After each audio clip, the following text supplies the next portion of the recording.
ኦሪት ዘዳግም ምዕራፍ 21 አምላክህ እግዚአብሔር ትወርሳት ዘንድ በሚሰጥህ ምድር የተገደለ ሰው በሜዳ ወድቆ ቢገኝ ገዳዩም ባይታወቅ ሽማግሌዎችህና ፈራጆችህ ወጥተው በተገደለው ሰው ዙሪያ እስካሉት ከተሞች ድረስ በስፍር ይለኩ። ወደ ተገደለውም ሰው አቅራቢያ የሆነችው የከተማይቱ ሽማግሌዎች ለሥራ ያልደረሰችውን ቀንበርም ያልተጫነባትን ጊደር ይውሰዱ። የዚያችም ከተማ ሽማግሌዎች ጊደሪቱን ይዘው ፈሳሽ ውኃ ወዳለበት ወዳልታረሰና ዘርም ወዳልተዘራበት ሸለቆ ይሄዳሉ። በዚያም በሸለቆው ውስጥ የጊደሪቱን አንገት ይሰብራሉ። የሌዊ ልጆች ካህናትም ይቀርባሉ፣ በፊቱ እንዲያገለግሉ በስሙም እንዲባርኩ አምላክህ እግዚአብሔር መርጦአቸዋልና።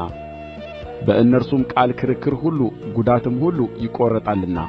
ወደ ተገደለው ሰው አቅራቢያ የሆነችው የከተማይቱ ሽማግሌዎች ሁሉ በሸለቆው ውስጥ አንገትዋ በተሰበረው ጊደር ላይ እጃቸውን ሲታጠቡ እጃችን ይህን ደም አላፈሰሰችም፣ ዓይናችንም አላየችም፣ አቤቱ የተቤዠኸውን ሕዝብህን እስራኤልን ይቅር በል፣ በሕዝብህም በእስራኤል ላይ ንጹሑን ደም በደል አትቍጠር ብለው ይናገራሉ። ስለ ደሙም ይሰረይላቸዋል። አንተም በእግዚአብሔር ዓይን የቀናውን ባደረግህ ጊዜ የንጹሑን ደም በደል ከመካከልህ ታርቃለህ። ጠላቶችህን ልትወጋ በወጣህ ጊዜ አምላክህም እግዚአብሔር በእጅህ አሳልፎ በሰጣቸው በማረክሃቸውም ጊዜ በተማረኩት መካከል የተዋበች ሴት ብታይ ብትመኛትም ሚስትም ልታደርጋት ብትወድድ ወደ ቤትህ ታመጣታለህ። እርሷም ራስዋን ትላጫለች፣ ጥፍሯንም ትቈረጣለች፣ የተማረከችበትንም ልብስ ታወልቃለች። በቤትህም ተቀምጣ ስለ አባትዋና ስለ እናትዋ አንድ ወር ሙሉ ታለቅሳለች። ከዚያም በኋላ ትደርስባታለህ፣ ባልም ትሆናታለህ፣ እርሷም ሚስት ትሆንሃለች። ከዚያም በኋላ በእርስዋ ደስ ባይልህ አርነት አውጥተህ ወደ ወደደችው ትሰድዳታለህ፣ በዋጋ ግን አትሸጣትም። እፍረት አድርገህባታልና እንደ ባሪያ አትቈጥራትም። ለአንድ ሰው አንዲቱ የተወደደች አንዲቱም የተጠላች ሁለት ሚስቶች ቢኖሩት ለእርሱም የተወደደችው ደግሞም የተጠላችው ልጆችን ቢወልዱ በኵሩም ከተጠላችው ሚስት የተወለደው ልጅ ቢሆን ለልጆቹ ከብቱን በሚወርስበት ቀን ከተጠላችው ሚስት በተወለደው በበኵሩ ፊት ከተወደደችው ሚስት የተወለደውን ልጅ በኵር ያደርገው ዘንድ አይገባውም።